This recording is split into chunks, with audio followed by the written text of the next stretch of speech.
The first stage is almost always the longest of the three main stages of labor. If this is your first baby, the average length of the first stage of labor is around 12 to 20 hours. If it's your second or beyond, this tends to be shorter. It's not uncommon for labors to take much longer than this, and occasionally they are shorter. The stage of labor is made of three phases: early labor, active labor, and transition. Let's talk about how you'll know that labor is starting. Your baby may drop into your pelvis. This is called lightening because you may feel much lighter after this happens. It also means that you might have to pee even more because the baby is lower down and on your bladder. Your mucus plug may fall out. A plug of mucus forms inside the top of your cervix during pregnancy, which serves to protect your baby from bacteria. But as your cervix begins to soften for labor, the mucus plug may drop out. It looks like what you'd find on a tissue after blowing your nose when you have a cold. And there may be a little bit of blood in it. And this is sometimes called bloody show. Now, if there is a teaspoon or more of blood, call your doctor or midwife right away. Sometimes the plug will come out before labor, sometimes after, and sometimes you won't even notice it. You might get diarrhea. The prostaglandin hormones that help soften the cervix for labor can also lead to diarrhea, which you may experience in the hours leading up to labor. It's really important to stay hydrated, so make sure you sip on fluids continuously, especially if you have diarrhea. Your back may ache in early labor. Sometimes early labor contractions can be felt starting in the lower back and then kind of wrap around toward your lower belly. Your water might break. Let's spend some time talking about that. So when your water breaks, it means that the thin membranes of the amniotic sac open and the amniotic fluid comes out. This is called membrane rupture or your water releasing. The words breaking and rupture sound scary, but it doesn't hurt. Now, your water may break before labor. This happens for about 10% of people. During labor, for about 89.999% of people. And yes, even after labor. This is incredibly rare, but incredibly cool. So when your water breaks, it may be a big gush of fluid that feels kind of like you peed. It might also be a slow trickle, and it can actually be hard to tell sometimes. So try this trick if you're not sure. Put a pad in your underwear and lay down for about 10 minutes. When you stand up, see if a gush of fluid comes out. If so, it might be your water. Also know that you can always call your provider if you're not sure. There are tests that can help you determine if your water broke or if it's just vaginal secretions. When your water breaks, you'll want to remember the acronym TACO. Time, amount, color, odor. We want to know what time your water broke, how much fluid came out, a little or a lot, what color it was, and what it smelled like. Amniotic fluid is clear and smells kind of earthy. If it's brown or green or smells bad, call your provider immediately. As a general rule of thumb, it is a good idea to call your provider and let them know when your water breaks or if you think your water broke, because they'll be able to advise you based on your situation of the protocols and plan for your best birth. Now, there is one scary and rare complication to tell you about. Very rarely, when the water breaks, a piece of the umbilical cord moves below the baby's head and sometimes emerges from the vagina. This is called a prolapsed cord. So if you feel or see something in your vagina or hanging out of your vagina, call 911. While you wait for the paramedics to arrive, get in a hands and knees position and then lower down even farther so that your shoulders are on the floor and your bottom is sticking up. This will help keep pressure off the umbilical cord until help arrives. So the most significant part of labor starting is, of course, contractions. Contractions are the tightening of the uterine muscle that works to dilate the cervix and move the baby down and out. As I shared, you can think of the uterus contracting much like when you flex your arm and your muscle contracts. Though of course we can't tell our uterus to contract in the same way we can tell our bicep to contract. Contractions are like waves. They start small, build to a climax, and then gradually lessen. As your uterus gets tighter, the sensation gets stronger, building to a crest, and then your uterus releases, as do the sensations. So you may have heard of the term Braxton Hicks contractions. So let's take a little bit of time to talk about what the difference between a Braxton Hicks contraction is and a real labor contraction. Braxton Hicks contractions are practice contractions. You may feel like your whole belly gets tight. Sometimes it hurts, sometimes it doesn't hurt. You actually may start to have these throughout your pregnancy. Remember that if you have several in a row and you are earlier in your pregnancy than 37 weeks, call your provider to make sure that it's not preterm labor. But if you're close to your due date and you start having Braxton Hicks contractions, it's basically your body starting to practice for labor.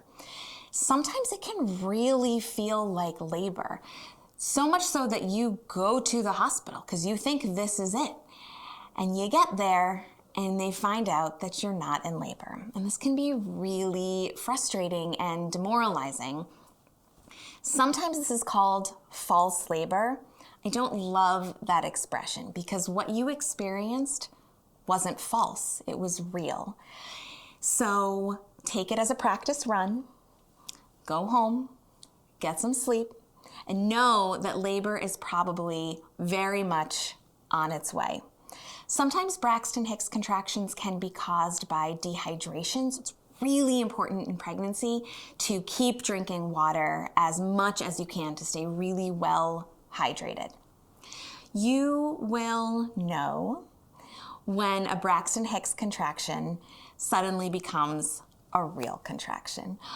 Braxton Hicks contractions are often a tightening sensation, and they might be a little bit painful, but they generally feel different than, quote, real contractions. So you'll probably know, but again, remember that your provider can guide you and can help you figure this all out. So now you know the signs. When should you go to the hospital or birth center or call your home birth team? This is perhaps the most frequently asked question I get, and unfortunately, my answer is annoyingly vague. It depends. The first thing to do is to check in with your provider. They can help guide you based on your specific scenario and birth plans. If, for example, you have a low-risk pregnancy and you want a low-intervention birth, they might recommend staying home through early labor. You will be more comfortable at home. It will decrease your chances of getting interventions. This is also a great time to call your doula if you have one. If you stay home through early labor, most providers will encourage you to head into your birthing place when your contractions are 4 minutes apart, lasting for 1 minute each, and this has been happening for an hour. When you are home, pay particular attention to your baby's movement and call your provider with any concerns or changes. And certainly ask your provider what they recommend here, though your provider may suggest that you come in sooner, depending on when your water breaks, what your Group B strep status is, and if you have a high-risk pregnancy or complications. Remember that you will not have to make this decision alone. Your provider will help you over the phone. It is not uncommon to have to check in multiple times over the course of several hours for guidance, and your provider will ask you questions and guide you through what is the best plan for you. The other important piece here is that if you are earlier in your pregnancy than 37 weeks, any of these signs of labor could mean that you are experiencing preterm labor. Just to review, signs of preterm labor may include consistent or repetitive uterus or belly tightening, painful or not painful, lower back pain, downward pelvic pressure, and your water breaking. If you have any concern that you could be in preterm labor, let your provider know immediately. Studies have shown that non-Hispanic Black babies are 3 times more likely to be born before 28 weeks than non-Hispanic white babies, and lesbian and bisexual women have a significantly higher risk of having a preterm baby than heterosexual women. And this is likely stemming from prejudicial treatment and discrimination. If you have any concerns that you are experiencing preterm labor, call your provider right away.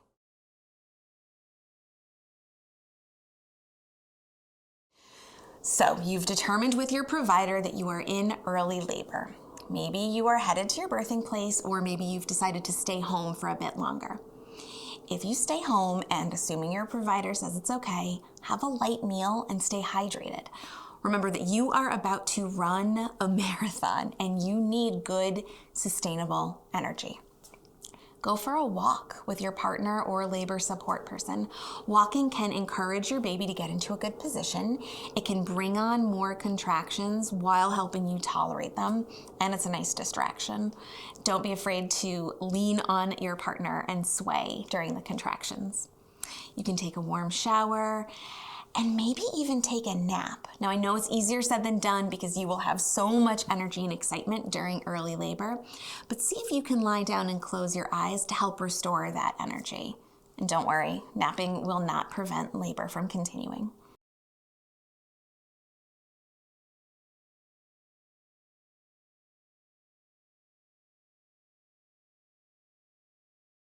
Sometimes labor brings a significant amount of back pain. This is called back labor. This usually happens when the baby is positioned with their face pointing toward the front and the heavy back of their head is against your sacrum. If you have back labor, one of the best things to do is move. Walk, lunge, dance, sway on a birth ball, and hang out in a hands and knees position. So in early labor, contractions tend to be fairly short, about 30 seconds each, and they tend to be fairly spread apart. You may have contractions every 20 minutes, every 10 minutes, every 7 minutes, and then as labor progresses, they're going to become more powerful, longer, and they will be more close together. One other thing about early labor is that the intensity of the contractions tends to be a little bit less. So you will still feel them, they will probably be uncomfortable, but you may find that you are able to talk through the contraction. This will start to change as labor progresses. During the first stage of labor, early labor transforms into active labor. Active labor lasts an average of 7 to 8 hours for first-time parents and 5 to 6 hours if you've already had a baby. Generally speaking, your cervix will dilate from about 6 centimeters to about 10 centimeters during active labor. Active labor contractions are more frequent. They're usually coming every 3 to 5 minutes, and they're lasting about 60 seconds each. Whereas in early labor, when you can likely do other things during contractions, like talk, contractions in active labor require all of your attention. It's not that you can't talk, you just really are not going to want to.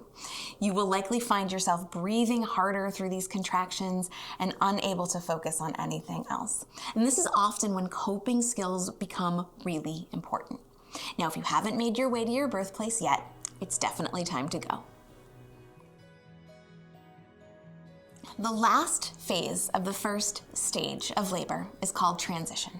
Transition is usually the shortest phase of labor, and that's good because it's usually the hardest. This is when you are going from 8 to 10 centimeters. Contractions are coming frequently, every 2 to 3 minutes, and they're lasting for longer, sometimes around 90 seconds. This is hard, but here's the thing. You are so close. You may find that in transition, you throw up. You may start to have really powerful emotional responses. For example, you may start to say things like, "I can't do this." Can I tell you something? You're totally gonna hate me. This is my favorite part of labor. Because in the moments when you feel like you can't, but then you do, there are no words to describe your power. Transition is hard, transition is short, and you, well, you are a marvel.